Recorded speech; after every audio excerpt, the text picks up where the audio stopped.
In the sky, it's a bird, it's a plane. Flying high, I emerge through the flames. Have no fear, I'm here, so stand back. Melanin, activate, the name is super black. In the sky, it's a bird, it's a plane. Flying high, I emerge through the flames. Have no fear, I'm here, so stand back. Melanin, activate, the name is super black. Imagine that, a future that's super black. Long as your skin brown, your superpowers intact. What would your powers be? Just hope it ain't super whack. Spatial manipulation, create a portal that's black. Maybe just super speed, time travel to run it back. Or cheat manipulation to keep my spirit intact. As I encounter evils the world face, demons the world makes, I needed the world at stake. Rest in peace to Chadwick, they killed all the Black Panthers. Told us white lies, I still marvel at black answers. Suits in DC, pray it lead to a civil war. It ain't no Justice League, what's the need to be civil for? Propelled like the juggernaut, it's clear ain't no stopping this. The world in grave danger, who can stop the apocalypse? They killed all the heroes, the new ones don't really care. But if you need me, put your fist up in the air. Yeah, in the sky, it's a bird, it's a plane. Flying high, I emerge through the flames. Have no fear, I'm here, so stand back. Melanin, activate, the name is super black. In the sky, it's a bird, it's a plane. Flying high, I emerge through the flames. Have no fear, I'm here, so stand back. Melanin, activate, the name is super black. Hey everybody, we are back, another episode of Blurred's Eyeview. Thank you. I am your man on the wall, Chris Fury. Thank you for tuning in. If this is your first time being here, hit that subscription bell, hit that subscription button and that notification bell on the YouTube channel. Have fun watching interviews such as this live and past interviews such notables such as Phil Lamar and Cleo Thomas and Carl Jones and numerous others, and also some skits mixed in between. But without further ado, let's get it started. We got a special guest with us. Special guests. This guests, plural. But we got somebody special in the building. Is this JoJo? What is this? No, this is the Griot of Horror. What's going on? There's JoJo. On our final day of October, we are celebrating Halloween as no other crew has been able to do so far. We bring the scary. I like the sweater. I like the sweater. Nice addition. You already know. Okay. I couldn't get the fingers in time, but I was like, gotta get it. And of course, since we're talking about black influences in horror, of course, you know, the Us mask, the little boy. Yeah. Okay, I'm sorry. That is so. I don't want to put it on. It's one of those films that people are still, I don't want to say divided, but they're definitely talking about. They're not divided, but definitely talking about. But I mean, I loved it. I loved it for all its goriness. It's Jordan Peele because let's be honest. Before we'll get into the conversation, but I'm gonna say this: we never thought that the guy from Mad TV and Key and Peele would be like this. Thank you. Absolutely not. Absolutely not. It was completely unheard of. We all was like, word. And then when Us came out, I was like, oh, it word? That wasn't the one trick pony? Okay. Yeah, Nope to me is the one that's a little bit divisive, but it's still a good film. Because it's something it's still a good film. Yeah, it's some things that he doesn't know nobody else has done. Yeah. Nobody else has done, you know. So it's just like, I like this trope. I like where you're going with it. This is crazy. So we have our very own engineer in the building, Black Spartan. What's going on? Although I do have to disagree. Negro Town pretty much told us what Jordan Peele was about. Okay, Negro Town was funny. I'm just saying, Negro Town was a horror. Really believe that he could just be that not introspective, because I think as a comedian he's very introspective, but that he could take his comedic chops and actually turn it into horror chops. He did. That's what I think it is. You didn't see the switch in Negro Town. We kept on saying, "Can a Negro finish?" Just the whole facial expression changed. Like, I'm gonna go back and watch this skit. I'm gonna just watch that skit for the hell of it. That and the race of zombies. We have a special guest in the building with us tonight. He's a known writer and director of movies such as Dragon Ball. He's written Dragon Ball Evolution. We'll talk about it. Blood and Bone was starring Michael J. White. The Big Hit starring Mark Wahlberg. And we'll talk about Tasting the Golden Spray. For those who have not understood what that meaning meant, we're adults here. We have Ben Ramsey in the building. What's going on, Ben? Yeah. What's up, man? Good to be with you. Yeah, I know you had to lead off with Dragon Ball Evolution. I tell everybody, if I died tomorrow, that would be on my tombstone and stuff. Here lies Ben Ramsey, the guy that fucked up Dragon Ball. So, I mean, at least people are talking about it. No matter what, they're gonna talk about it. Oh yeah. I gotta clear the slate on this one. Yeah, please, because we know, but I don't think the general public understands how these things work in Hollywood. So let's start there. Let's just, like I said, let's rip the Band-Aid off. Let's get it out the way. Dragon Ball Evolution. We know that what we seen is not what you wrote. So tell the people, talk to the people, let them know what's going on. Well, it was just, they came to me. I had just written Luke Cage. I had written a feature film adaptation of Luke Cage, and John Singleton was supposed to direct. That wound up, getting, thrown into development hell. But people liked the script, So ultimately, it got to Fox, and they were trying to develop Dragon Ball Z. So, they came to me and said, hey, what's your take on this? Can you do a rewrite or a polish on the script? We want to make a product, that will introduce, new people to the franchise. So, I checked it out. I had to get into my, do my research. And I said, well, I think the best way to, introduce people to the franchise is to do an origin story. And that is to go back to Dragon Ball, don't start on Dragon Ball Z, and they said, okay, yeah, we could do that. We don't want to do a kid's movie. I was like, okay, well, we can make them a little bit older, but basically, I stayed true to the manga, to search for the Dragon Balls. I read all the mangas and stuff, I said, okay, we'll do the search for the Dragon Ball story. And then what we'll do is, start out a little more conventional, and then eventually start bringing more and more of, the familiar Dragon Ball tropes into the story. So by the end of the movie, it's full on Dragon Ball. And then you can roll off into the sequel. You can roll into Dragon Ball Z, with a full straight. Now you can go into the script that you gave me. So that was the idea. That was my assignment. My assignment was to take the general public and lead them into Dragon Ball. And, I did, I think I probably did about 10 drafts of it. And, each draft, the studio started pushing a little bit more of the conventional stuff, make it a little bit more conventional.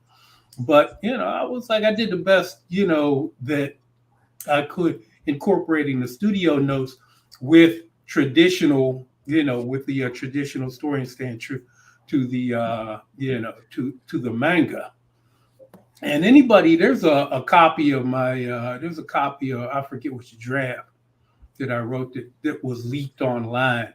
And anybody that wants can read that. And, a lot of things was like, oh, you didn't do any research, you didn't study. I was like, bullshit, I studied that thing up and down, left and right, inside and out. That's the way I roll.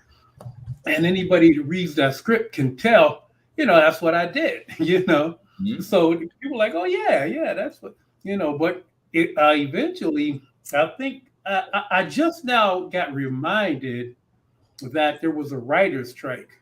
A writer's strike kicked in around that time because so why didn't they bring me back in when they went into production? I had nothing. I was nowhere near. I wasn't around in production at all. So once again, people, this writer's strike affected a lot of stuff because that was Dragon Ball Evolution came out around 2008 and the strike was around 2007. Yeah, and they were shooting around 06. I think they went into pre-production around 06, and then they're shooting around 07. So I didn't, I was busy. I didn't really care at that particular time. I was like, oh, okay, cool. They're making it. But the director came in and he did a pass on it and whatever, But anyway, it turned into it turned into that big steaming pile of ass that exists today. And my name is at the end of it. So I caught hell, from the end. And it came on too. I was like, man, I went to the screening of it down at, I was all excited. I was like, oh man, this is going to be my first, 100 million plus blockbuster movie. And I went there and saw four people in the theater, and the projection. So I was like, "Where's everybody at?" I was like, "Nobody showed up." Yeah, I said, "Well, what's the reaction, man? What do people think?" The guy said, "Oh no!" I was like, "Oh shit." So anyway, I sat there and watched, and I was like, "Oh my god, this ain't mine. This ain't mine. This ain't mine. I don't know what this is, but this ain't mine. This ain't what I wrote." And then when the movie ends, there's like, I can tell when you go to credits and stuff, the first thing in somebody's mind is like, who wrote this shit? And then here comes my name with a sound effect and everything going. I was like, oh, goddamn. So anyway, that was the bullet you had to bite. Yeah. So the rest is, as they say, was history. I had to, like Dragon Ball fans. Dragon Ball fans are vicious. Different. Yeah. Dragon Ball fans are. Don't you say a word, Lady Mandalore. I know One Piece is a cult, and I'm glad to be a part of the pirate ship. It is what it is. I wasn't even going to say it. You said it for me, though. Every time she says it, we have to correct it. A cult with jackets. Yeah, cool. But yeah, it was. Excuse me. But yeah, it was pretty wicked, man. I'm like, I was getting death threats, literally. Now that's crazy. That's crazy. Yeah. You destroyed my childhood. You were a boring kid. Like, what I'm saying, my original draft for Dragon Ball was what got the whole thing started. Is the draft that brought Stephen Chow on board. Stephen Chow vowed that he didn't want to work with Hollywood, never wanted to do a Hollywood movie. He read my first draft of Dragon Ball, and he wanted to be involved. And this is the same Stephen Chow who did Kung Fu Hustle, right? Yeah, Kung Fu Hustle, which we're still waiting a sequel on. Yeah, you know what? I'm not sure what he's done after that. Yeah, but anyway, later on, this guy Derek Padula, who's big time Dragon Ball. He has this big Dragon Ball podcast, and he's made Dragon Ball. So he's one of the biggest guys in the Dragon Ball Z world. Wound up getting my contact information, and he asked about it, and so I said, I'm going to take this opportunity and I'm going to apologize to the Dragon Ball fan, basically because I knew that the studio or nobody else was going to do it, and that was under Dragon Ball was under Fox, right? Yeah, that was Fox. Okay, so, that sounds about right, because that's why Disney bought them out, because they just they don't give a shit. Yeah, no, the studio didn't. Fox didn't has a good history with me.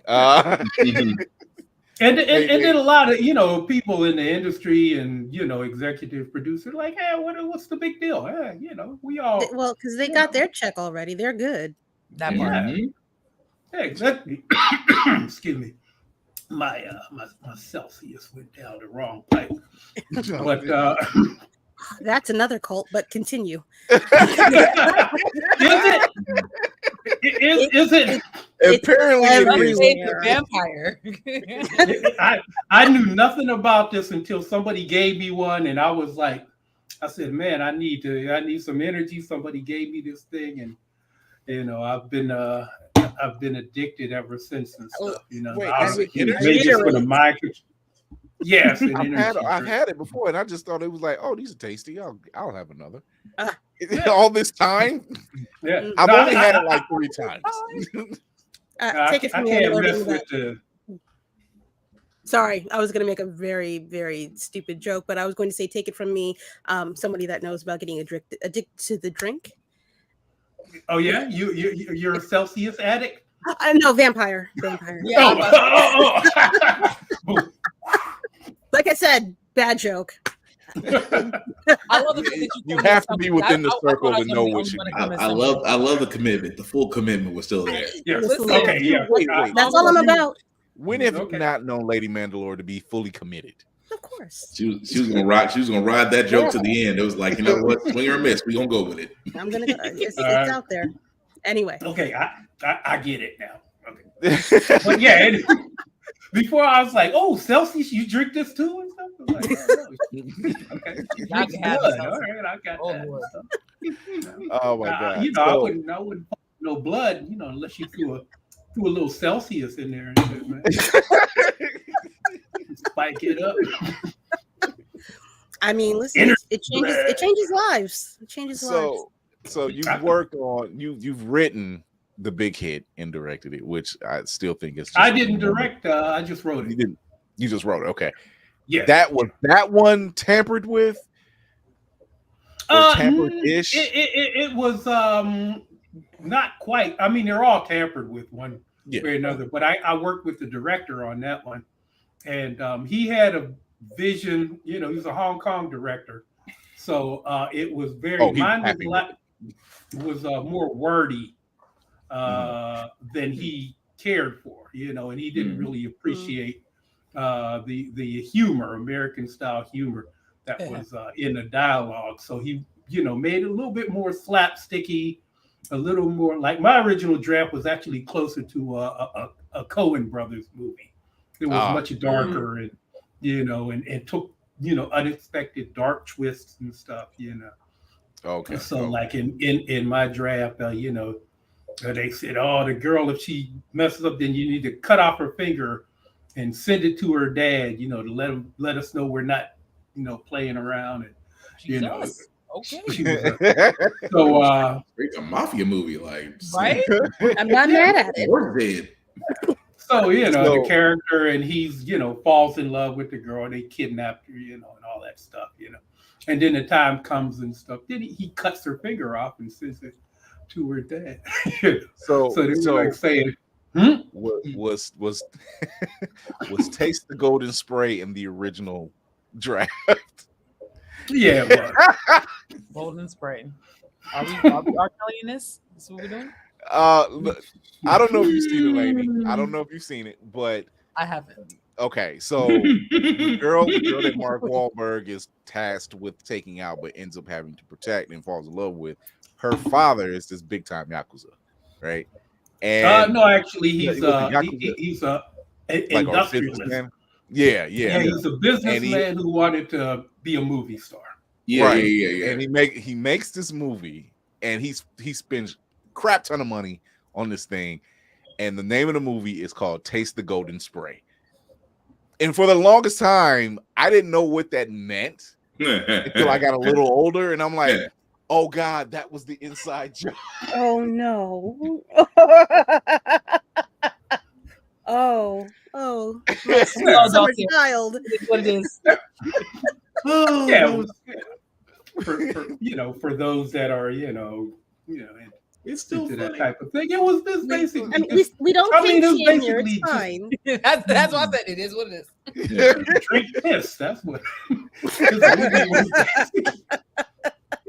Drink my piss. That was basically.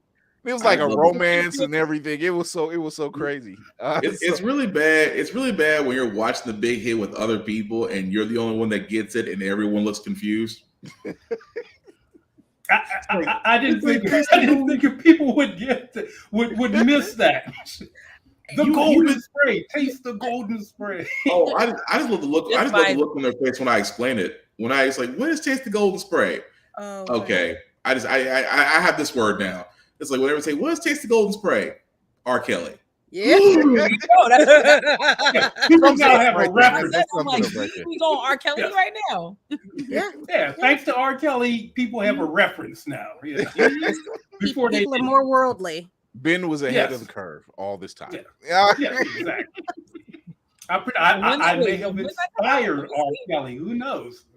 Oh God! Wait, no, don't wait! Don't take credit for that one. Wait a minute.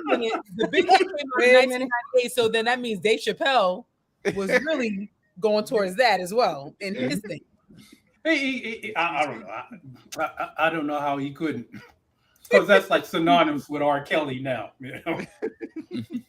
But that's funny. That's the thing. That's what people. They quote taste the golden spray and straight jacking saves you that mad cream. Man, that just what was it? Did Jergens get a bump in sales because of that movie? Oh yeah. Lanolin. What's his face's character? Antonio Sabato Jr. No. Evil Dave Chappelle.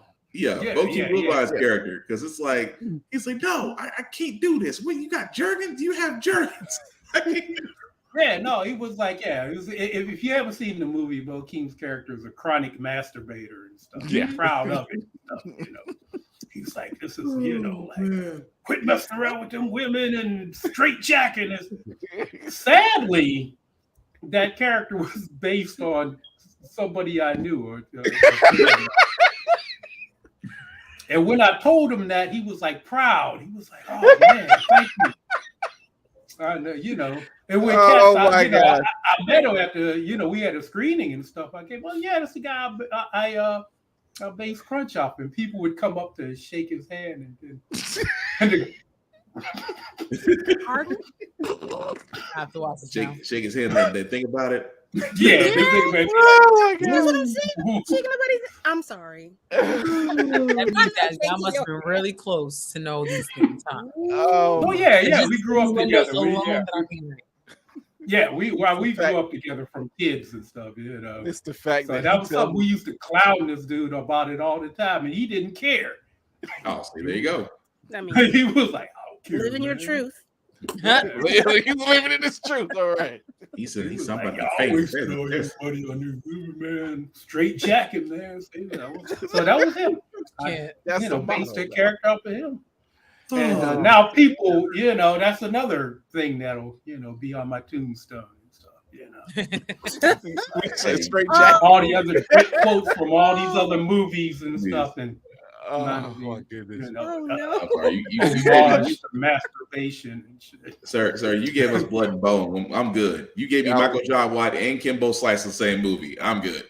So thank you. Blood and Bone, saved me from the abyss, because I had people that wanted to kill me for Dragonball, and then Blood and Bone dropped, and people say the greatest martial arts. Thank you. Give me another. It really one. is good. It really is. Even when you see the behind the scenes where Michael J. White is, like, you see how fast this dude really is. And this is behind the scenes. Like, they show shot, like he's showing it, I think, on his IG page, where they show how fast, like, he's with Kimbo and he's showing like this dude's fast, like, and he's very humble about it, and Mike is no joke. He's no joke. He's not a movie martial artist. He's a real martial artist. That does movies. So we was. I agree. I'm sure the whole time he giving karate. He just giving martial arts lessons in between shots. Like, he does that. He trains with all the top guys, all the top MMA guys and martial artists and stuff. He trains with them all the time.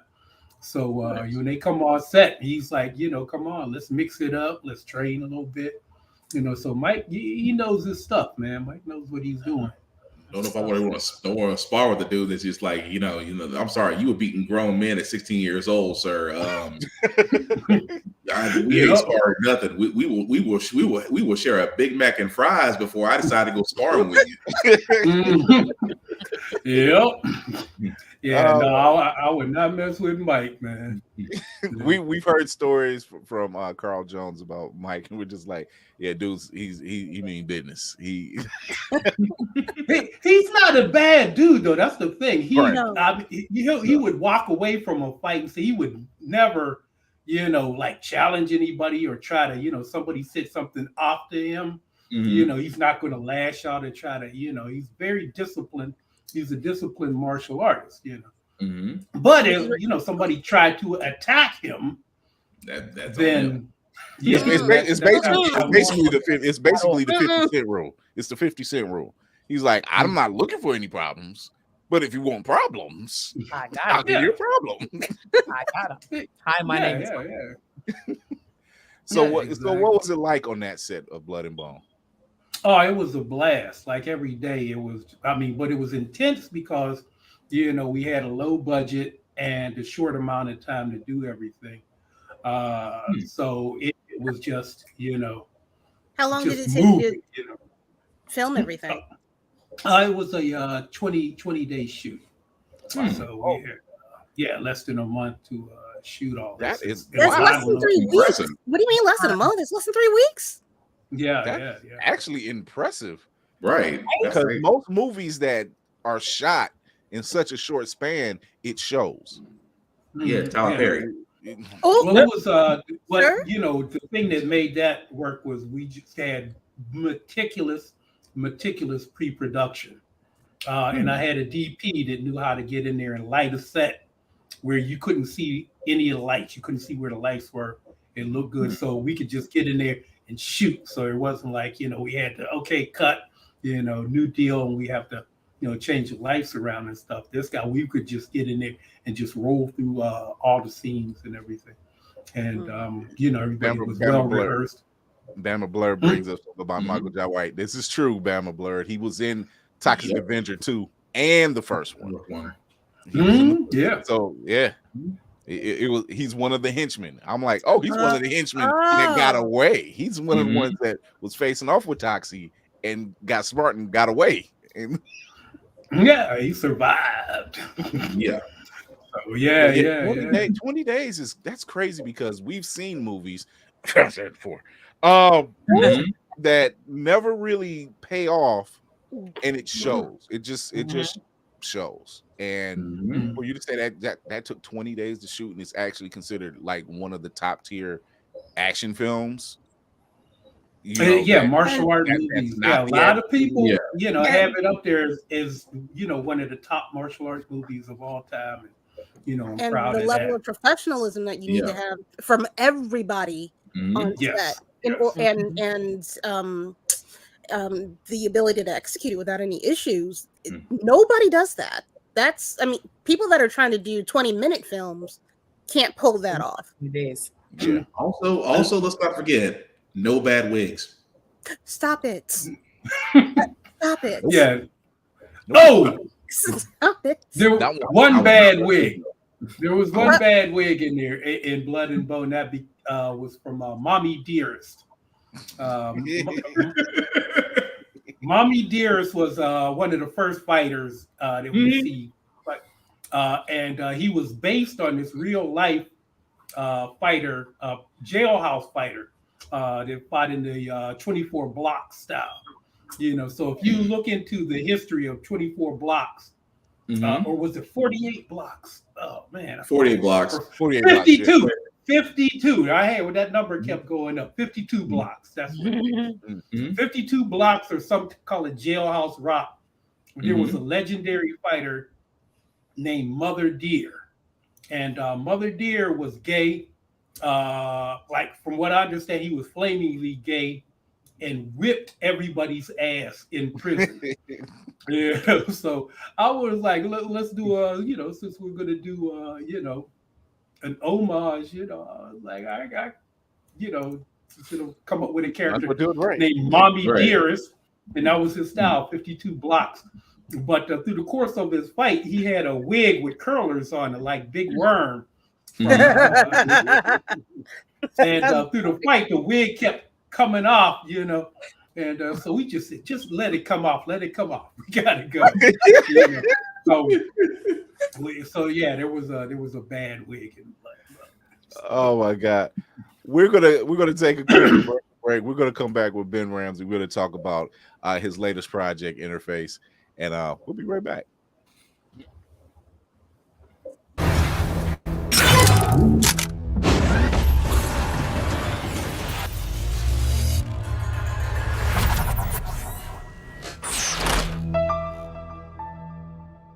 To me, my blurs.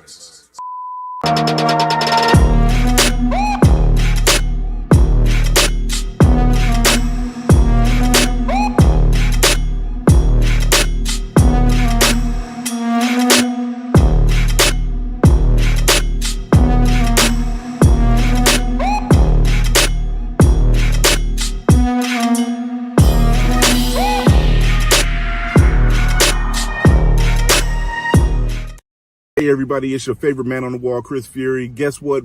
Blur's Eye View will be in the building at J1Con November 3rd through the 5th. We have a panel in panel room A on November 4th at 4 p.m. So come check us out. We're doing giveaways. We're doing prizes, you know, the whole nine. You know how we do. But J1Con, you want to come check us out. It's the longest running Black-owned anime and gaming convention. I'm proud to be a part of this. Come see us. Have some fun. Don't miss out. Come on.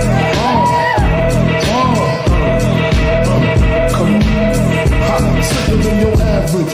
Just cabbage on instinct. Niggas don't get shit.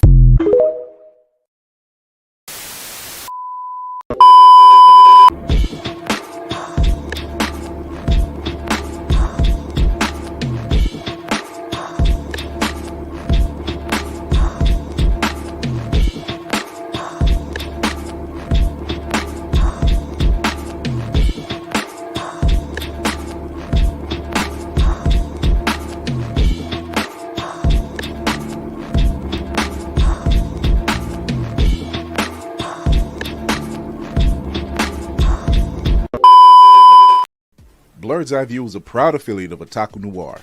Use the code Blur's Eye View for 10% off on all items.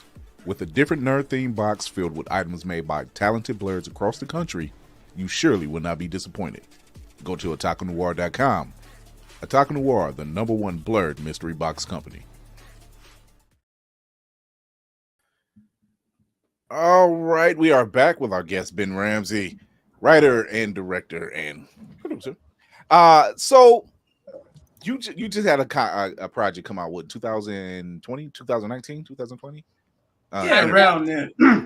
But it's an ongoing project. It's my pet project. It's my never-ending story. So let's talk about it. Yeah, let's talk about it. Oh, okay. Well, it started off as God, I forget. It seems about 10 years ago. My partner Arnold Chan. He's like one of the top stunt coordinators, stunt men, stunt people in the business. You've seen him. I know you've seen him in a ton of stuff. He's, you know, Asian, bald-headed dude, and just, you know, like ripped like Bruce Lee. And, you know, the dude is badass. So he came to me and said, I want to do an action scene, you know, kind of like a sci-fi action scene where somebody has this thing a thing on their arm and they press it and it activates and they can do all kind of, you know, like fantastic martial arts feats. And I was like, yeah, sure. You know, we're homies. We go back. But all of a sudden, like probably within 15 minutes, I had this just stream of consciousness rush through me in this entire story, this entire science fiction, cyberpunk type story just streamed into my brain. And I came back and I had an entire backstory, an entire universe that, you know, I created just around this idea of doing this fight scene. And, you know, I've been working on it like ever since I did a 30-minute short film to kind of introduce you to the characters. And then through the course of time, it just expanded into this massive universe, like just Dune level universe and storyline with multiple characters. I've been, just doing that ever since, and through the course of it, I taught myself visual effects, and just basically just kind of like doing it all, mostly on my own, outside of, the times that we shot. And of course, Arnold did all the action and fight scenes. And now I'm taking it to the next level, because it got to the point where, I said, we're going to take this and we're going to go out and shop it, and try to get some money to do it, as a feature film and as a TV series.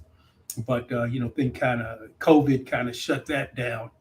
But I kept going, and so now I'm kind of like, I've kind of taken it and moved into the AI phase. So I'm using AI imagery and video and all of that to start telling the bigger story that I wasn't able to shoot. And I'm doing that in what I call motion graphic novels. And so, so it's kind of cool. I did 2 of them already. Just redid one, and I'm gonna working on the 3rd one. And the idea is I get the actors that played the characters to do the voice performances. Then I animate. Then I take AI generated characters of them, and then animate them with their voices. So it's kind of like like close to traditional animation, but it's a different kind of look. So so now I just did a seminar with the Black Filmmaker Foundation just last week. And they brought me on as an AI expert. And I'm like, how did that happen? So I had to talk to them. These are like all a lot of like big producers and directors and a lot of big shots in the industry, and they knew very little about AI. A lot of them were terrified of it. And there were some that were kind of like, we could replace writers and actors with this, No, don't do that.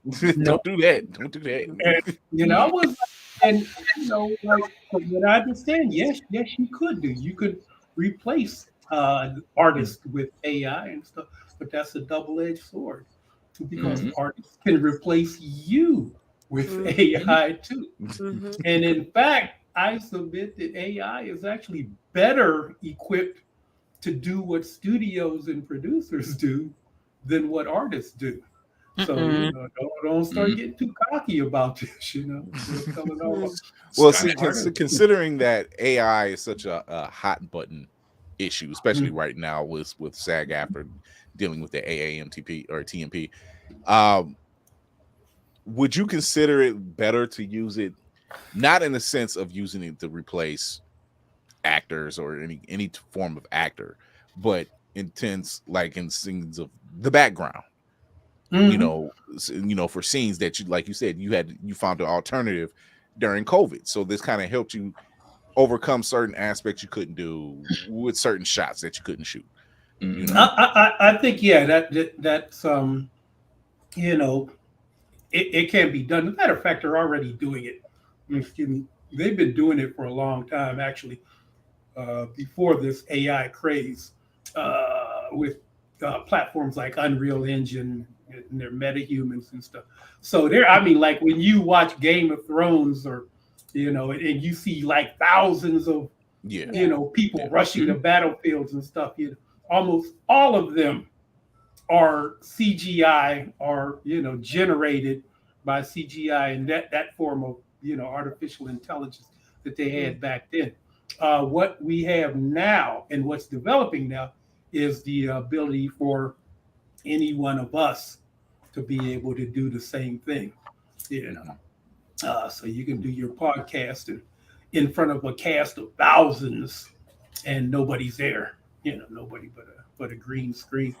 See, what I like about artificial intelligence is that it's a level. It levels the playing field, and it's a game changer. And it's a chance for people that never get that break in Hollywood, that never get their scripts picked up, their stories that have great stories that they want to tell. If they have the ability to tell those stories now for little to no money, for very little, and it keeps getting better and better and faster, like weekly. Like the stuff that I did a month ago is like already obsolete. I can do, better work there. So that's what, I see it as, opportunity. Now I can tell the full story of Interface, using this, and then using through those motion graphic novels, then I could, go back to the studios and say, we can do this, and do it up right, and do it up with like live actors and all this, or I can just keep, doing this on my own, So the idea is that, I'm not hamstrung by, the whims of the suits and the business people. And that's the beauty of AI. And that's why I advise, actors and writers and creatives to learn as much as they can about it. Because number one, it's not going away. It's not going anywhere. It's getting bigger and better and faster. And studios are profit driven. So first opportunity they get, they will replace actors and creatives with artificial. I'm not saying they might, no, they will do it. So my suggestion is that, beat them to the punch or have a contingency. So when you go to the negotiating table, you don't go in and say, please don't replace us with AI. You could say, you could replace us with AI, or we could replace you with AI. So now you have a better bargaining chip. I think the biggest conversation that's considering what's going on right now with AI is, scanning them, just using their likenesses and just kind of running with it. And I think that's kind of the biggest argument they have, because we've seen the AI in play years prior to this. We've seen it. And I think it's just the fact of prior to that, it wasn't really using the likeness of anyone. It was kind of going off of this bland version of whatever, and it wasn't the star. You're not going to see Denzel or whatever, or even in the case of Rogue One, using the likenesses of actors who are no longer here, and just using some of that work. It's a tool. It's a tool. But like you said, though, it's a double-edged sword. I mean, look at the fact of deep fakes. Remember 2 years ago, deep fakes were almost dead set perfect, except for a few flaws. And then at the same time, voice AI has already shown us you can do almost damn near anything with somebody's voice and make it seem like it's real. So as great as a tool as it is, it also can be saying, now you're gonna have actors, which I wouldn't be surprised now, considering the strike is going on, that they probably gonna have that clause in there, like, if you use this, it can only be used for this work. You can't use my likeness, my voice, my persona. You can't use it in anything else. So that just really changes the landscape of things. That's where I'm on the side of Skynet. Like, anytime AI comes up, I immediately say Skynet. Skynet can't be trusted, which I think eventually is gonna get corrupted anyway. But at the same time, that's the problem. Is it useful as a tool versus anything else? I mean, oh, go ahead. I'm sorry. Humans can't be trusted. Humans are the ones that are using the AI. Humans cannot establish boundaries. We are genetically predispositioned to excel or to evolve. We don't know how to stop ourselves from becoming this bigger thing. I'll be the one to say it. I'm not with the AI at all. Lady Mandalore, did that sound like Lex Luthor just now? It's like more like Jeff Goldblum from Jurassic Park. Humans can't. Yes. She was going Dr. Ian Malcolm for a second. I agree with that one. It's true. We don't know how to stop ourselves in any capacity. It's not something that's it's great to say that we want to use it as a tool. However, Hiroshima. So what are it's we all see what's coming, but this is not going to end well. I don't think so either, because I'm using AI to do interface, and the whole premise behind the interface is a story about the dangers of AI taking over society. So that's the irony of it, stuff. So it's like you said, that it's not the AI itself that we have to fear. It's people using AI and the greed. And it's usually anything that fucks up in this society is usually because somebody is greedy. And that's the whole idea. That greedy or nosy. It's always one of those, greedy or nosy. Yeah, greedy or nosy, mostly greedy. Yeah. Because that's what the thing. They're looking at this as a tool. How can I make more money with this thing? And ultimately, that's how they're going to push it to the limits. But it's not just entertainment where the problem lies. Is when they started including. I'm not even going to say started. They've already included it into. Never underestimate the other guy's greed. Yeah, I mean, we're still seeing people open up sarcophaguses that's overseas, and I'm like, you haven't watched The Mummy enough, have you? There's certain things you don't open up. Yeah, there's certain things that science fiction has warned us about for a long time. But at the end of the day, I say you need to learn it and know what's going on, so you can be on top of the curve. You don't want to be the guy that doubles down on the horse and buggy business when the first Model Ts rolled off the shelves. Yeah, those damn things are going nowhere. We got to fight the automobile, make more horses and buggies and shit. That didn't end well. Yeah, that's what Laserdisc and HD Blu-ray or DVD said it. And I look at it like, yeah. So the thing is that I've been into AI before it hit the marketplace, years before it hit the marketplace. So I'm saying we need to learn it, because if you fight it, it's not going to be a winning fight. So what you got to do is figure out how to make it work. I'm sorry, it's my second in command. She's making me giggle over here. I'm sorry. It's something I read in our comment section. It's like, but you got a point though. It does go to a certain. It's like, when do we start having, like Kira said, even though you have human controls behind AIs, that eventually, if they become corrupt, so AIs become corrupt. Absolute power corrupts absolutely. So it's the whole idea of, do we have safeguards in place?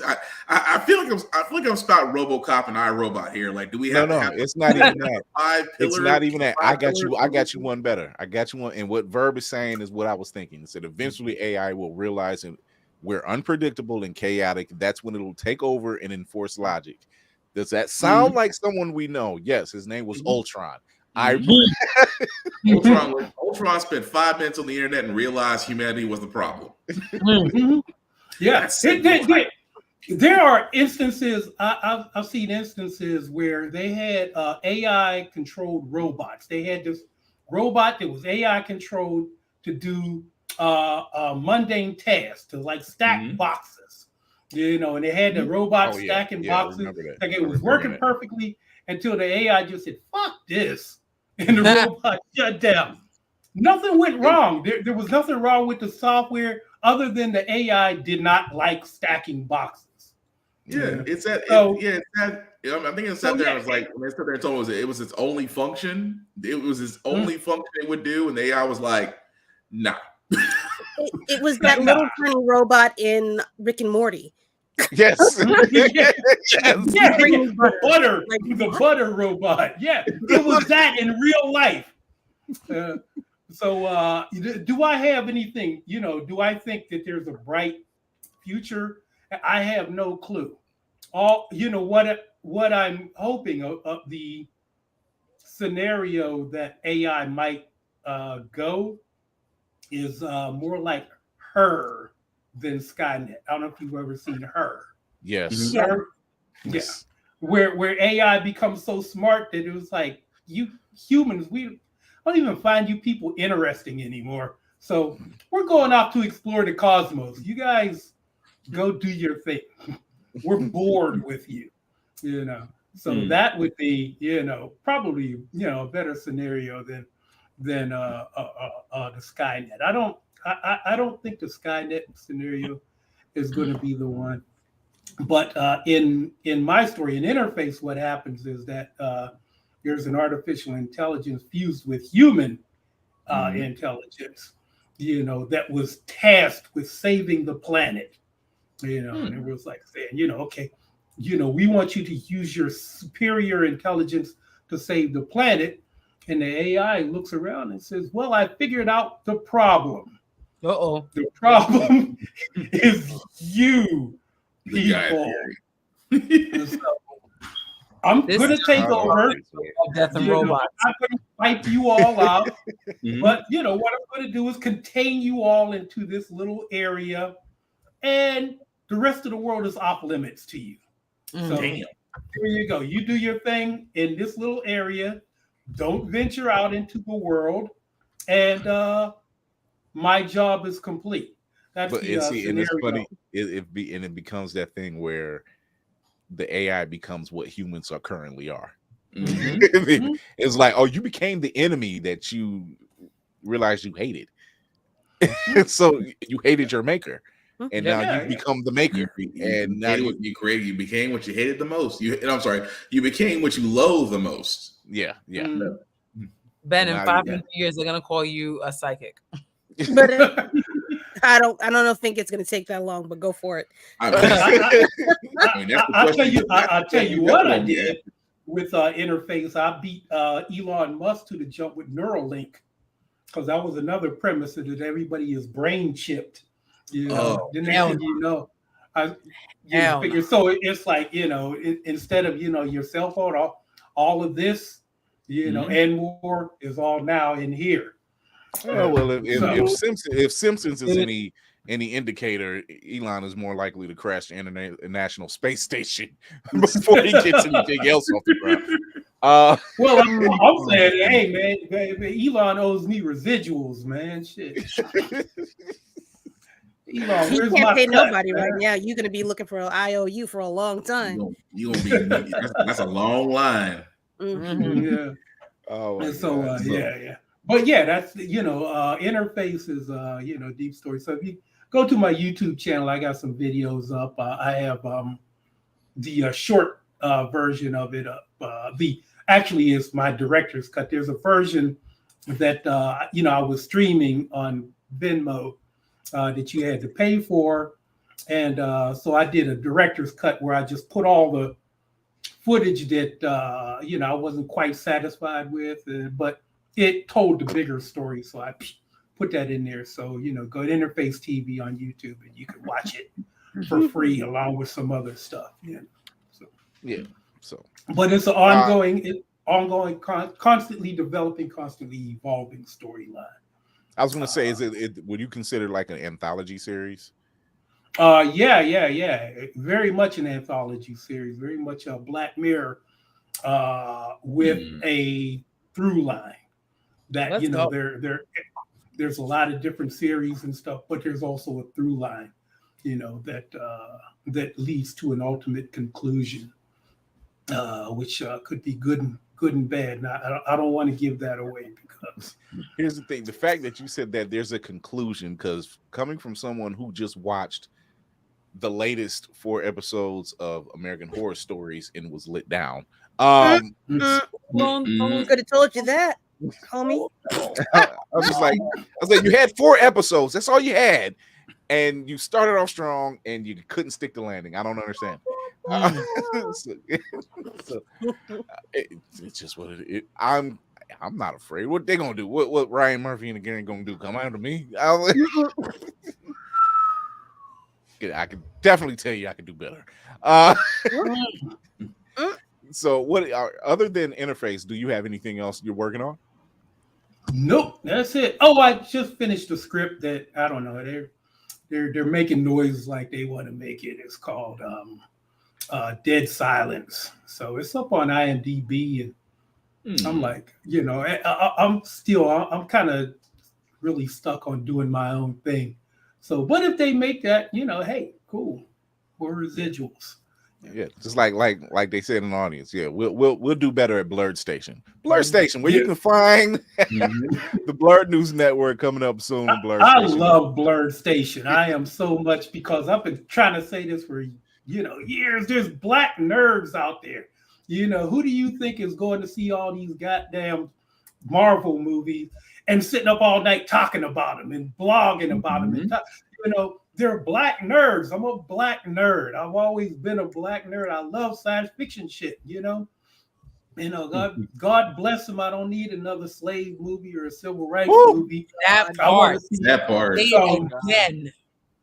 I don't want to see these suffering Negro movies. Tired of it. I want to see some kicking ass and some sci-fi, some martial arts, some beautiful people with big muscles and beautiful women doing cool shit. That's what I want to see. That's what gets me going, man. I'm one of those proponents. I'm one of those supporters that if you can get the Writer on something, baby, yes, I'm there. Yeah, when the first time I saw her, I was like, I need to get her. I need to get her in a movie.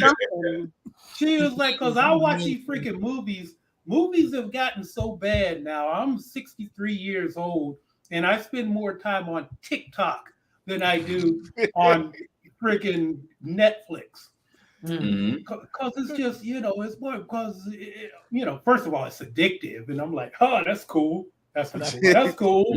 That's cool. That's cool. And then you start seeing people. You start seeing people like the Samurai, and a bunch of other really talented, gifted stunt players and actors doing and musicians doing all of this stuff, man. I'm like, Hollywood, man, what are you doing? What are you doing? Look at all of this talent out here just going by the wayside, which is another reason why, I'm pushing for the AI, because it's like, no, hey, I can take these people and I can create a platform. Right now, I think interface will be like, before I check out this coil, it's going to be like the blueprint. I want to kind of create a blueprint that, other folks in the next generation can take and make their own look at that cartoon minus Kevin Murphy of KDS Entertainment and Blur Station literally just said,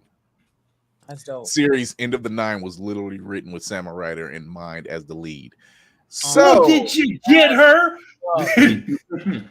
So here's our plea. Samurai, Shayna West, if you're out there listening, we would like you. We were cheering you on in The Woman King. We were mad that happened to you. I was cheering you on. I could spot you in the Black Widow. I could spot you. Yes. So yeah, I followed her for years. I love what she does. She's a dangerous piece of work. And I love it. So if people out there, if you're a fan of Buffy, if you're a fan of any female Xena, any female that can kicks ass, go follow the Samurai and tell her to come over to Blurred Station, come talk to us. Cross the pond, if you will. If you will. Trust me, we'll have fun. and I'll come out of retirement and write something for her. Here we go. I'll put interfaces, or I'll write her into an episode of Interface. We got tons of characters. Whatever the deal is, she's still the show. I've posted her many times on my TikTok page. It'll be like, oh man, this is the latest Samurai clip. So big fan. Like she never ceases to amaze me. She just doesn't. Like I'm like self-taught, and then you go off the train, and it's just like amazing story. Ace is Story Assistance guy. So yeah, I love to have her have a sit down with her. Love to see her somewhere on Blurred Station in an action film somewhere as a lead. Like we need that. We were robbed of Kendra, Man. And if you're a fan, you already know who it is. We got her 2 episodes, and that was it. So we need to make up for that. You know, we need makeup for that. It wasn't our fault, but we need something to make up for that. We'll be taking a break. We're coming right back, and we're going to talk about our main topic: Black influences in horror, behind the scenes and in front of the camera. So we will be right back. What our guest Ben Ramsey? Yes. All right. This just in. Feeling groggy in the morning? Coffee just can't give you that pep in the step that you're looking for? Try Pop Starts for that great get up and go that adults need. Pop Starts has the vitamin and nutrients that only grown-ups can partake in, and with flavors such as tossed salad and scrambled eggs, and Jack Daniels and Bud Light flavors to start your day or end it. There's nothing better to wake up to unless you count that depressing cubicle job. Well, anyway, try Pop Starts today. Pop Starts is not part of the Kellogg's Corporation. Pop Starts could give you diarrhea. Pop Starts are not found in your local grocery store. Yo, this is me, this is the crew, and where we gonna be. Some of you might know us already from talking to this woman, or this man a few times, or these guys. Pretty much anybody you can find under this playlist on the channel. Tickets available at the link below. Saturday, November 4th, 4 p.m. in Panel Room A, we will be doing our second IRL show. Quick little power hour talking all things nerdy, blurry, playing games, and giving away prizes. By the way, this is just what I'm bringing. I have no idea what the rest of the crew is coming through with. Also, me and some mutuals will be there to press on behalf of these lovely people doing interviews and such.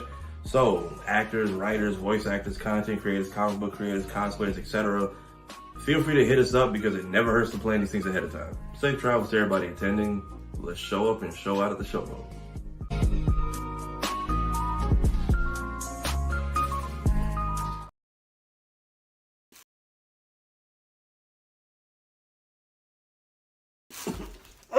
I was eating. What commercial? Commercial break. I'll give you a commercial.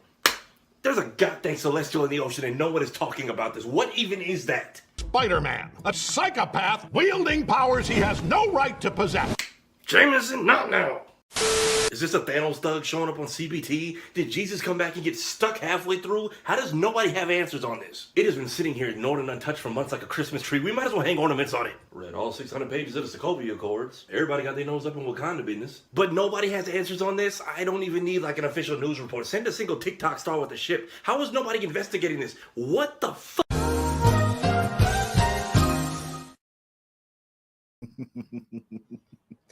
I do like that. That was funny. That's actually one of my favorite ones. Tafari does. It tickles me every single time. That one and the one that always got me was, why didn't they use the eagles in the Lord of the Rings? That part. So what do you got, Lady Mandalore? These are going to be 2 more of the prizes that we're giving away at J1Con. Just so everybody knows, that is my boy, Lord Tanjiro, and this is Nezuko-chan. So if you're Nezuko-chan. So if you're in the area, we're giving those away for gratis. Nice. Come through, have some fun. You know how we do. If you've seen it at BlurredCon, you'll see us again at J1Con. 4 p.m. this Saturday in the Panel Room A. Don't miss it. We'll also be playing press, backing up our very good friend Hellspawn Cosplay and Blurred and Powerful as they're filming, doing some principal shooting for issue 1, which is the next series that's coming up on Blurred Station. So look out for that. Come check us out. Come holler at us. Come say hi. Talk to us nice. Kevin says he got a link up for KDSETV.com end of the 9 front. So go over there and check that out. I clicked on that link. The artwork. Oh my god. Oh my, it's gorgeous. If I do not go click it. If oh wait. Yeah, put it all right, hold on. For the YouTube people, can you share? I'm gonna put that in the YouTube here. Put it in YouTube chat. Put it in the YouTube chat. Aw, damn it. You've been around Candy B. No. It's He is uncanny. not You Oh, said that's it's good that. energy. Sheldon Post, why? That is, she is good energy. It So won't post. Damn it. Anyway. we'll get it up. We'll get it up. Yeah. We'll put it up in our chat, and we'll put it up on the IG page and the YouTube or in the Facebook page as well. So go check that out. Man, there's so many people. Oh yeah, all right. Put them in cases, Kira. And it's about Yeah. Relax. Put them in case. Preserve the shelf life. Yeah, they're fine. all right. If you want the shelf life. So this is the last day of October. This is me and the crew's one of the favorite. Yes, Halloween's a holiday. I don't really. Damn care right. What they say. Everybody else treats it as a holiday. Damn right. So I just had my little one come back with a bag full of candy. I was shocked. I was like, "Where did you go trick or treating at?" Oh, down in Shaker Heights. They gave out great candy, didn't they? You need a pillowcase. You don't need a bucket. So it's still real. She went dressed as Kevin Gates. Not exactly my choice, but whatever. Oh, no. How old is she? She's 14. She's 14. Oh. Yeah. Teenagers. Okay. I'm like, you would. This was your friend's idea. Y'all went, as long as none of y'all went to Sexy Red. That part. Oh, by the way, y'all leave Keith Lee alone. He's doing the Lord's work out there. I'll bite the hell out of somebody. Don't stop playing in his face like that. That man he's doing the care. Lord's work out there. Shit. He's holding their feet to the fire. He's saying, "Hey, I ain't say trash the business, but I'm telling the business y'all can do better." That they're trash. This is why if I go to Atlanta, I'm this is the varsity. I love Keith Lee. That dude always brightens my day. No matter what kind of day I'm having, I could watch a Keith Lee video and I feel better about the world. Like there's at least one good soul on this planet that that's consistently doing right. That ain't got some weird sex tape in the back room. Well, I don't know, but whatever. Let's ride this out. He's a good man, Savannah. He's good. Literally, Georgia. He's a good man. It's one of those situations. Even if that tape did emerge, I will elect not to believe it. So I don't care if they got all the evidence in the world. I'm saying, you know what? I don't think I'm going to believe this. I'm going to keep my vision of Keith Lee, the one that I have in my head, and to hell with facts. There it is. So this is the last day of October. Halloween is the holidays ending today. And as you know, if you follow the show, if you watch the live, you already know, we've been covering different aspects of horror from a Black person's perspective, right? I think we did a pretty good job. At the end of the day, as for Black influences in horror, not the final girls, not the final guys, and not the directors, but all of them, right? Talking about some of the unknowns and some of the knowns. So I have several lists of, and some of them, and most of them these are all Black directors, by the way. Can you tell me, Lainey, we'll start with you. We'll do a quick roundabout because I know you're the griot of horror. So of course, this is the stage at this point. Can you give me a movie by a known Black director that you would suggest for somebody to watch? I mean, listen, I'm gonna go easy and just say Jordan Peele. All right, Jordan Peele, Get Out, Hope, Us. Because I love Us so much. Like that's one of the reasons why I actually opened up, because somewhere I was going to, and I'm still going to do it. It's gonna be late. It is what it is. I have the red outfit, everything, and I want to cosplay as it. I love Us. You're the tether. She's the tether.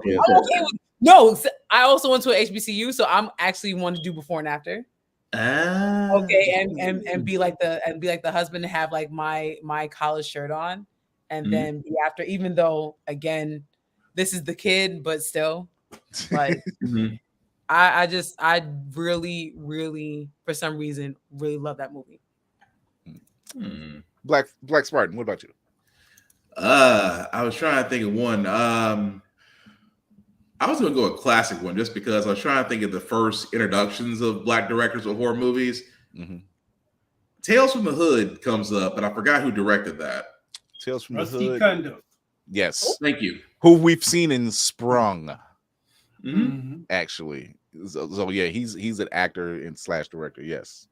That's another one. I'm trying to think of another one. Give me a second. No, that was more. Well, I guess we can go with this one. It's more Black exploitation, but still, if you see it on, you're gonna watch it. Blackula. I was gonna say if you get it, you get the $1,000 prize. I don't know where your $1,000 is coming from because it ain't coming from me. But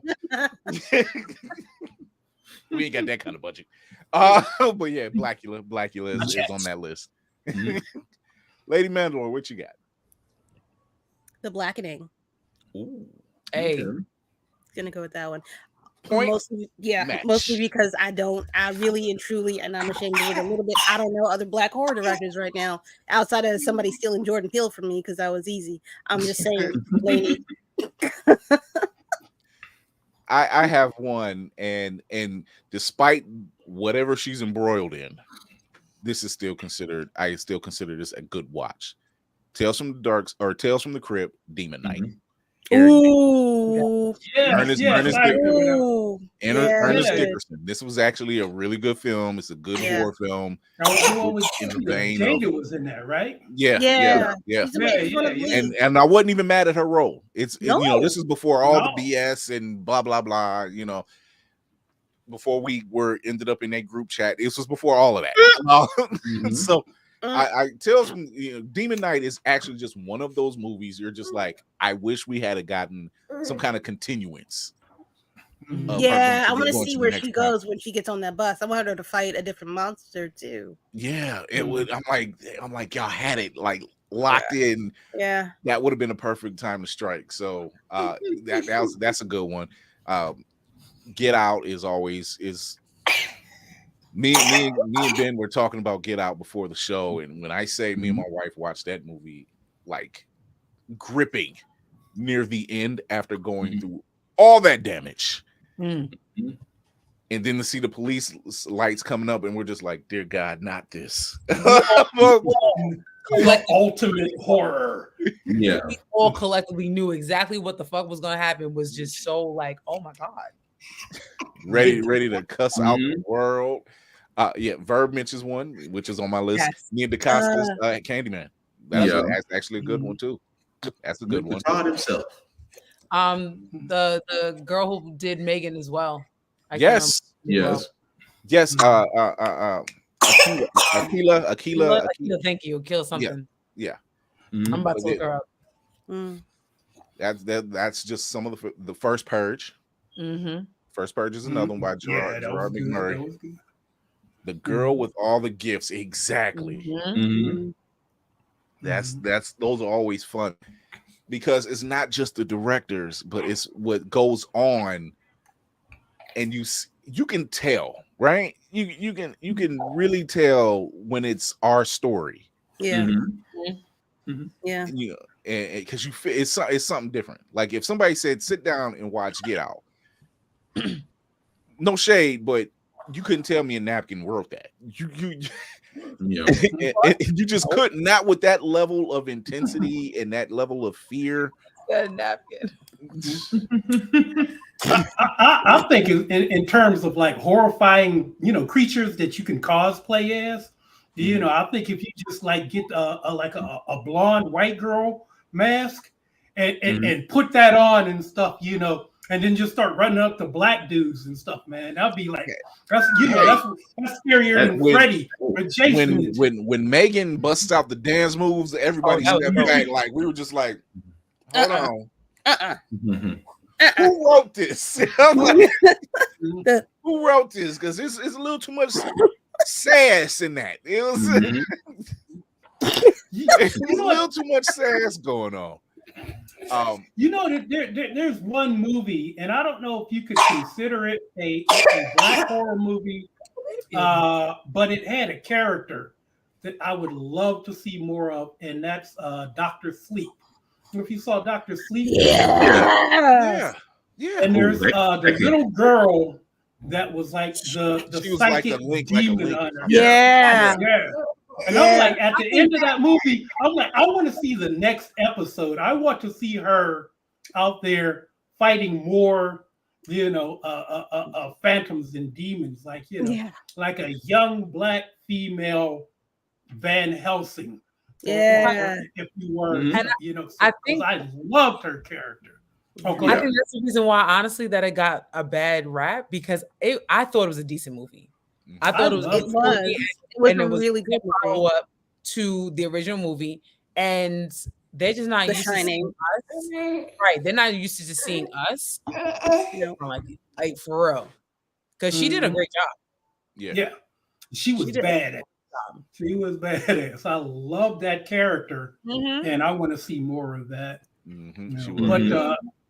But Black Spartan just picked my two favorite horror movies. He beat me to the jump with them. Blackula, Tales from the Hood. So I got to take it one step from Blackula, and that's Scream, Blackula, Scream. Yes. Not as good as Blackula, mind you, but it had one of my favorite horror scenes, or vampire scenes, if you will, is when Blackula runs into two pimps who say they're going to kick his ass. They're like, "Give me the bread, man, or we're going to kick your ass."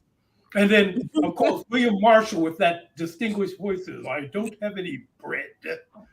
And as far as kicking my ass is concerned, I would highly recommend you didn't, or something to that extent.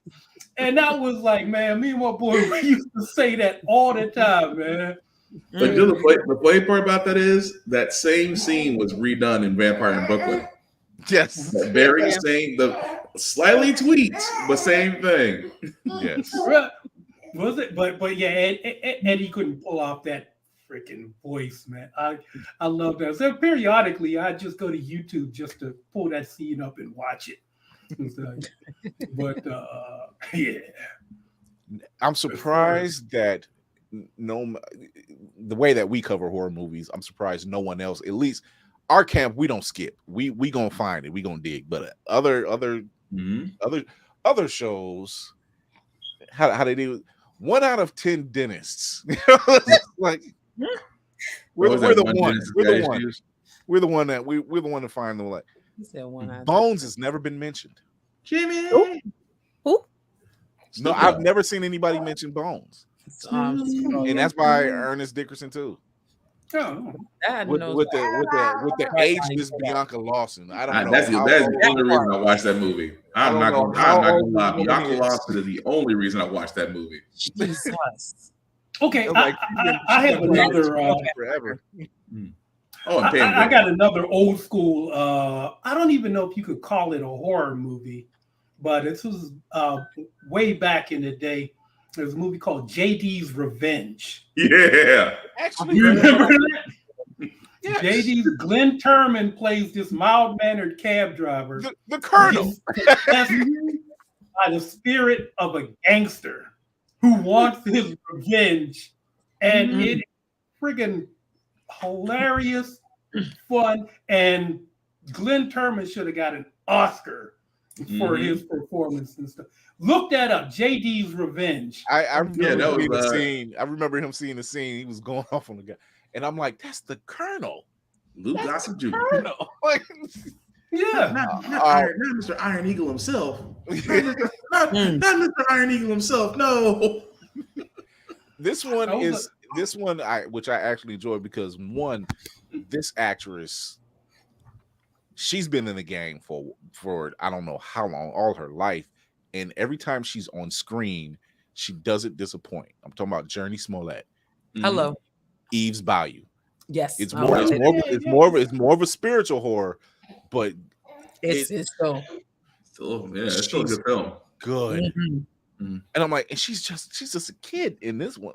Like, and you see her now, I'm like, yeah, you don't stay in the game as long, and you're pretty much seasoned at this point. You know, and one of the few child actresses who didn't fall to the wayside or wasn't engulfed in some kind of drama. right? She definitely should have helped her brother.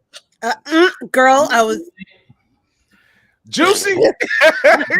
I was about to say the same Juicy. No, I'm sorry. Like, just because you raised in the same household don't mean you all act the same. That part. Yeah, but that one by Casey Lemons, actually. That's Casey Lemons. That was her directorial debut. That was what, 96, 97? Yeah. Look, Inside Obi is agreeing with me. He was like, yeah, it's about that time. It's about that. He was about Oh man. Yeah. So Nonfiction said it.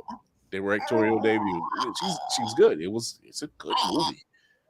It touches on a lot of points.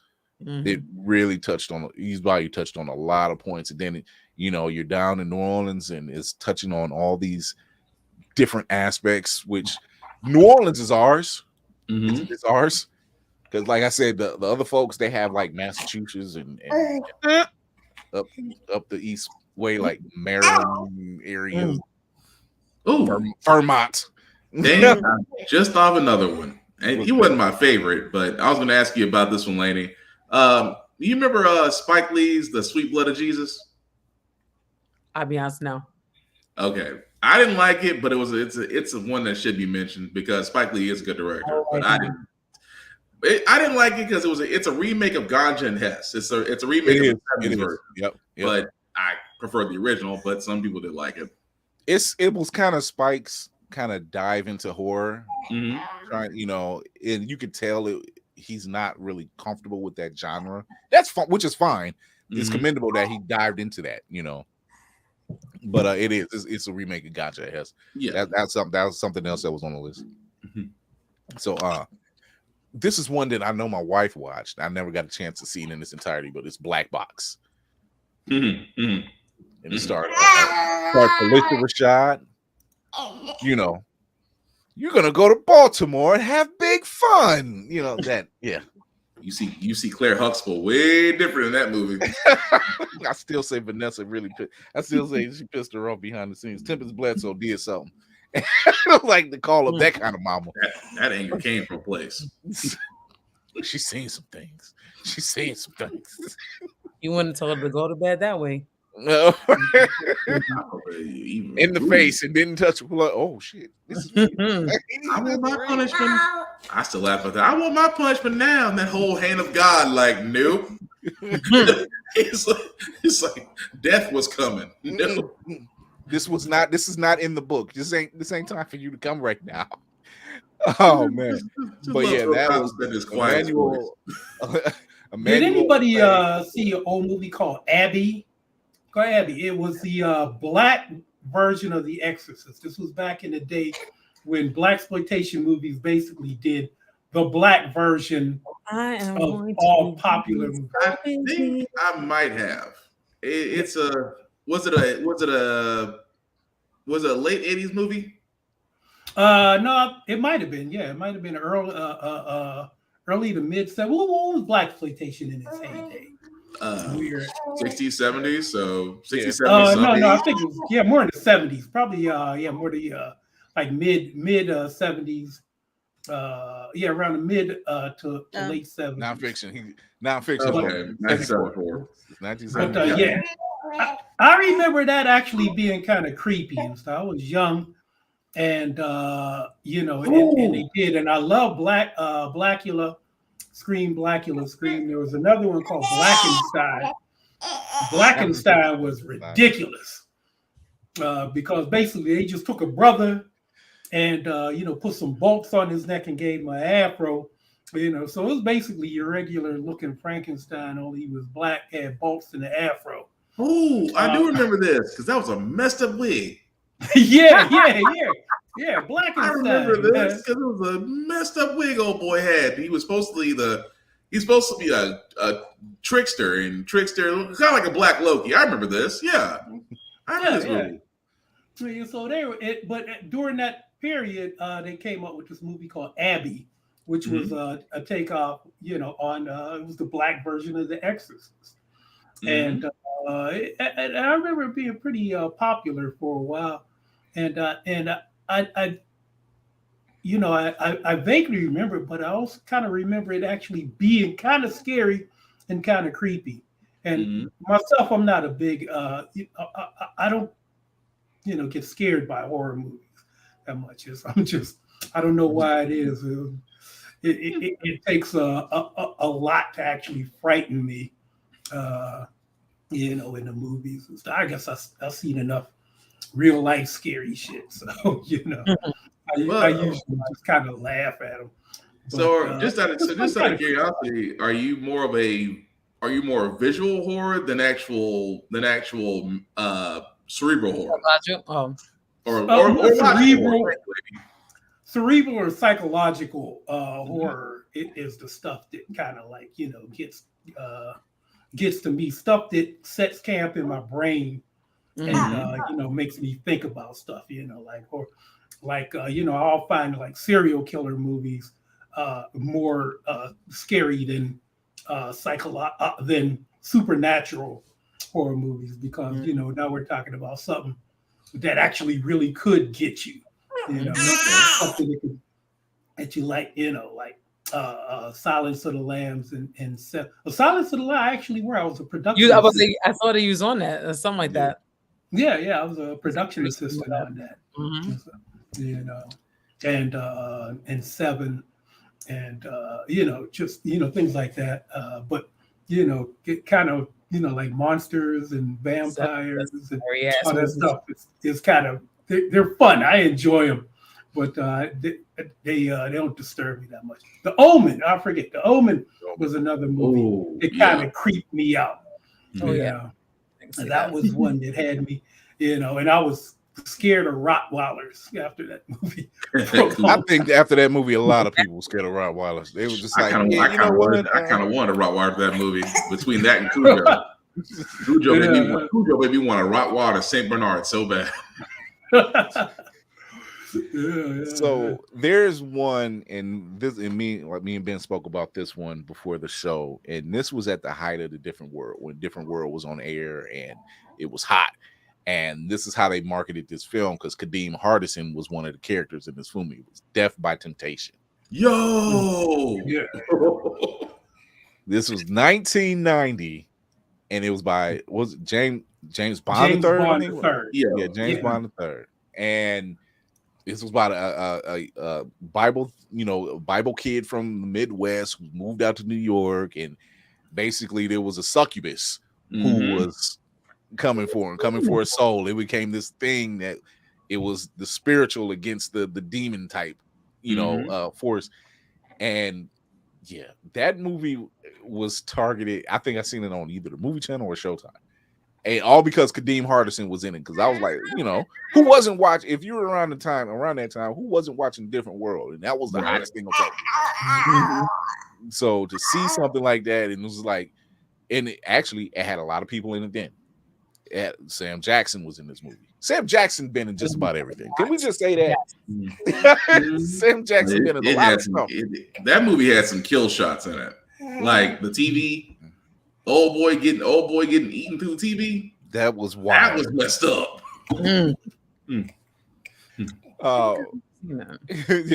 That was wild. Here's one, and I know we've seen it.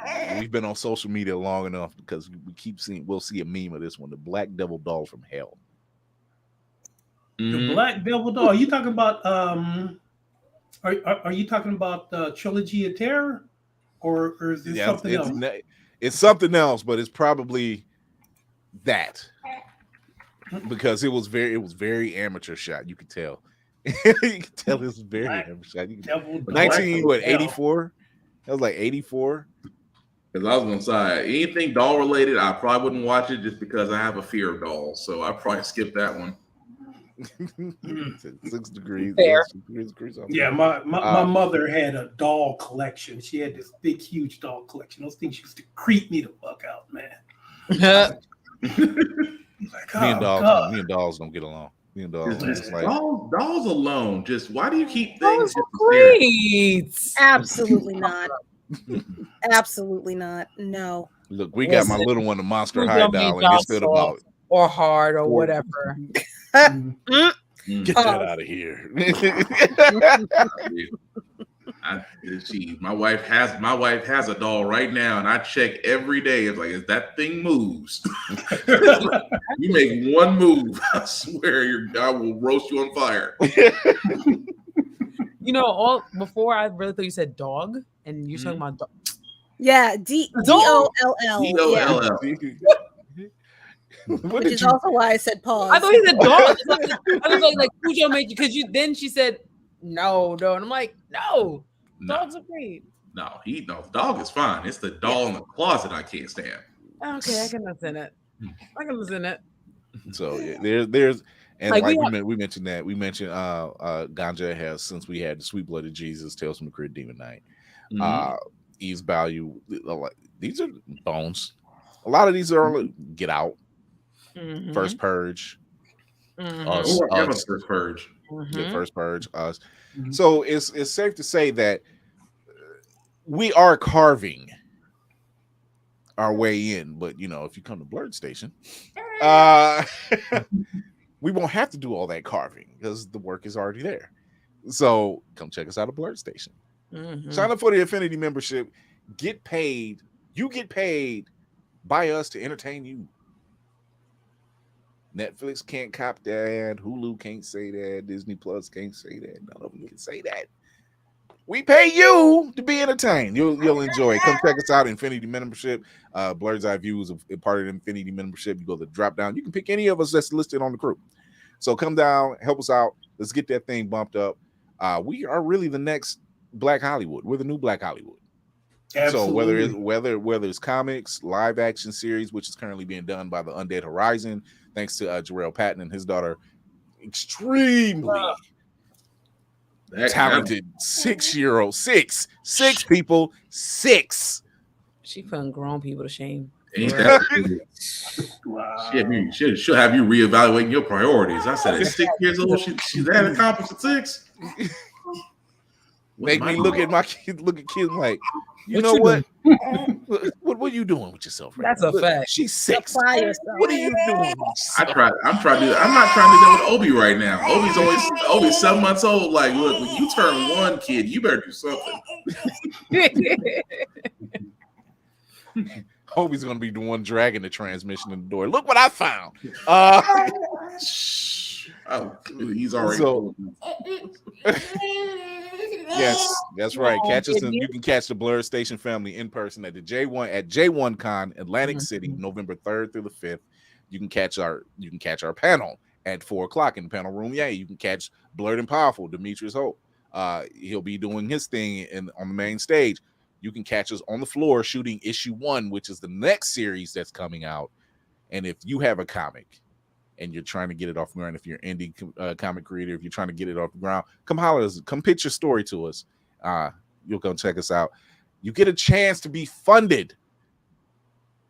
And we know how hard that is to be funded. No Kickstarter involved, no indie comic starters, none of that. You get a chance to be funded fully if you can get in on this. So come check us out. You don't want to miss that. Absolutely. Proud to be a supporter. Proud to be on board, man. You know, as soon as Kevin came to me with it, showed me the website. He said, "Would you like to be?" I'm in. I was like the Flash when Batman, came up and said, "We're putting together." I'm like, I'm in. So no questions asked. No questions asked. Black nerds, blurs. That's people of color. Been me my entire life. So whether that's and that's just not comics people. We're talking voice artists, music artists. Come sign up. Have a chance to have your music be heard. So hit up Crazy 8 the Great. You go sign up and then hit up Crazy 8 the Great. Submit your music. I'm running the voice department. Hit us up because there's projects coming. Robo Lobo is one of them. A lot. There's a lot of projects coming down the pipe that they're going to need actual people. If you are a cosplayer or a foamsmith or someone that knows how to build and you're a person of color, black, brown, whatever, sign up. Come over. Show us your talents. We got a 6-year-old makeup artist over here blowing folks out the water. Make pretend we're YouTube and Instagram, except it's in real life, and you'll actually have something to show for it. That's what. Yes, whether you're Wakanda, Taliban, Shaolin, let's get it. Let's come on. Oh man! Before we get out of here, we're gonna take a quick break. We're gonna come back with Ben. We're gonna be shutting it down. But until then, here we go.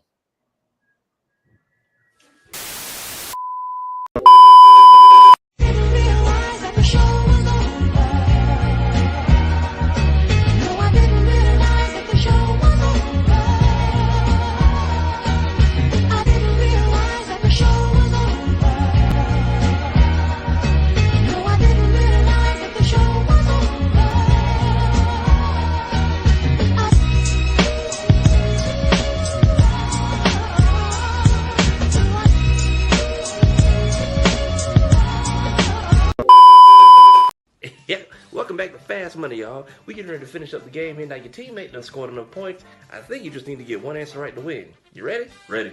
Okay, name a podcast. Blurred's Eye View. Who should have won that Oscar? Angela Bassett. Who did win the Oscar? Don't give a damn. Name a cartoon. Ed, Edd n Eddy. Name a guest from question 1. Carl Jones. Alright, that did it. Congratulations, you won the game. Hellspawn cosplay. Now, we only need a one name. Hieroglyphics. You can stop now. Josh Evans.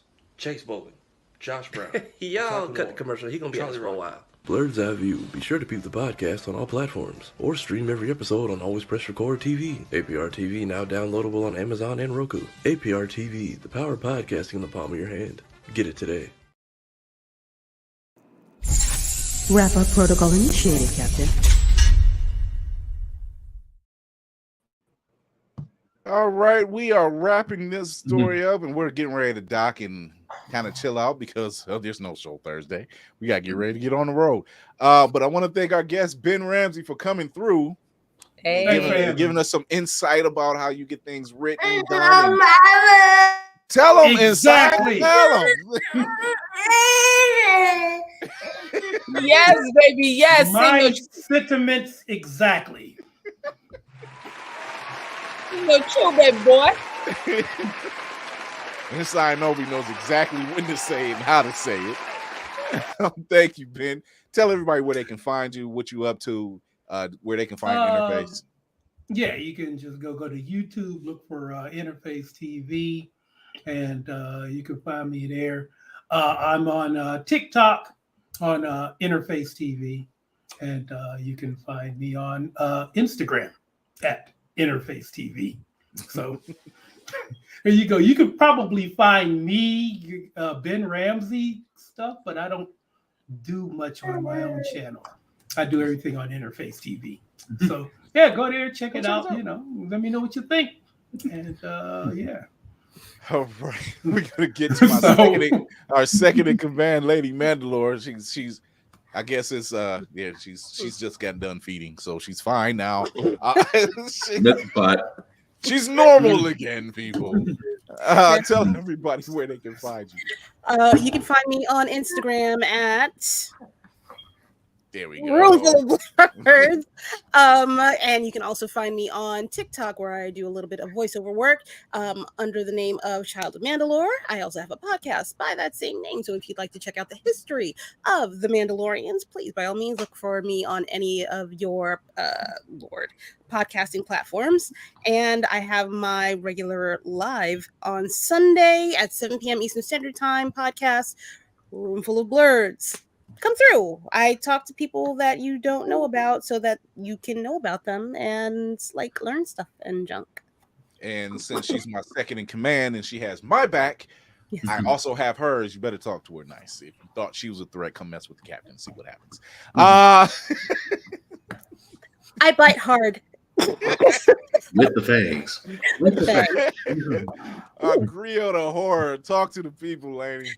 Hey, I love your look here. That's Thank you. I am Lainey, and I am a part of Geek by Heart. Me and my husband run Geek by Heart. You can find us on YouTube. You can find us on TikTok. You can find us on IG on Geek by Heart. We talk about a lot of stuff. We talk about trailers. We talk about the latest movies that come out. October's been a very difficult month, but we're going to get right back into it around November and backtrack October stuff because damn, there was a lot that came out and I really want to talk about it. So it's gonna be late, December, better late than never, I will say. So with that being said, come check us out. We're a lot of fun as well. As I often said, hashtag life in is trifling. It's a thing. It's a thing. Life is Tyson right now. Life is Mike Tyson right now. October can go to hell. I think we had 2 full moons this month. I'm like, that's not even right. I am not going to disagree with that at all. But but again, Black Spartan, also known as Black Fox 447 on the socials. Pretty much do reviews on everything that I watch, including gym stuff, because I still do push-ups. Again, guys, How the Frack We Got Here and Get Bit podcast can be found almost everywhere, wherever podcasts can be seen or heard. Also, blurdseyeview.org. Definitely check out our website as we do write columns there. Mine is wrestling because wrestling is real and people are fake. Shout out to Mr. Kennedy for that one. Again, guys, as we keep saying, along with Blur Station and many other things, if you know somebody is doing something, again, just don't like it and pass it by. Like it, share it, send it, do a freaking smoke signal. Word of mouth is the best advertising we can do to say F the algorithm and beat it at its own terms. Again, guys, con season is coming up. As you know, a lot of our group is going to be a J1 con. I do have 3 rules for going to a con. Simply put, number 1, respect the cosplayer at all times. Number 2, wash your ass. I mean, I don't know how else I can stress that. I've been around a con just recently this weekend, and some folks were straight violating. Again, wash your ass. Number 3 is the same rule that I have for myself as well as everybody else, because in this day and age, guys, honestly, be kind, be nice, don't be a dick, and we'll all be cool. Mm-hmm. Preach it. First of all, let me get to the comment section. Oh, boy. So, thank you, Swifty. Yes, he says this is a great show. Thank you, Swift. And we really appreciate it. Tafari, our very own editor, he says it's y'all. October ends today. She thaws out tomorrow. If you know, you know. It will be never ending. So, God, I am your man on the wall, Chris Fury. You can follow us over at IG at Blurred's Eye View. You can go there. You find the link tree in the bio. You'll get all great episodes. You'll get clips. You'll see episodes that aren't seen here. You'll get some of our skits that's thrown over there. Everything. Dope episodes just like this one. And you never know what's going to happen. So, with that being said, I want to thank our guest, Ben Ramsey, for stopping through and talking to us and having some fun with us, sitting down and chilling and talking horror and talking about the writing process and all the work you've been doing on. Go show your support over for Interbase.tv. Go over there, show out like we always do. Show up for us like you should. Tell a friend, tell your mother, tell your father, tell your grandmama, tell your auntie, because I know there's a lot of them. They keep hearing my voice. I done heard things. I heard things. Things I wish I didn't know, but that's okay. It pushes the platform along. So go over to the YouTube channel, hit the subscribe button, hit the notification bell. Look out for us on Always Press Record. You can also check us out coming up soon. Blurred News Network coming up on Blurred Station. Go sign up. It's the new Netflix. It's the new Black Hollywood. Get paid to be entertained. What you put in is what you get out of it, plus some. If you show up, we not selling you snake oil. You trust us? Go over to Blurred Station. Go show your love over there. Like it's not a game. Like I see things and they're gorgeous. Again, story horror. I'm not gonna lie to you. I'm not gonna lie to you on this internet. Okay. Not on Blue Ivy's internet. Never. Blue Ivy, Mariah's Christmas. I'm not lying for nobody. This ain't none of that. So we are heading out here. We will not be live this Thursday, but you can catch us every Tuesday and Thursday at 8 p.m. Eastern. Facebook, YouTube, and Twitch. A couple more. We got 3 episodes left. 3 episodes left till the end of the season. So you want to stick around and see what else we got coming up. See what other shenanigans we have. Because if we're gonna shenan once, we're gonna shenan again. But we're gonna bring the real. So as I do with every show, remember to educate yourself and others, entertain yourself and others, and most of all, encourage yourself and others. I am your man on the wall, Chris Fury, with this dope crew and our dope guest, Ben Ramsey. Thank you for stopping through. I'm gonna play this again one more time because it's so nice. I'm playing it again. Y'all thought I was gonna rhyme that, didn't y'all? I I thought I saw freestyle coming. This is why I'm the captain. You never know what bag I'm coming out of. I gotta play close to the chest. Until then, we will catch y'all. Come out to J1Con Atlantic City, November 3rd through the 5th. Come check us out Saturday, 4 p.m. Panel Room A. Come pack that room, get some prizes, talk some nerd stuff, play some games, because you never know what games we coming out with. Until then, we'll see y'all.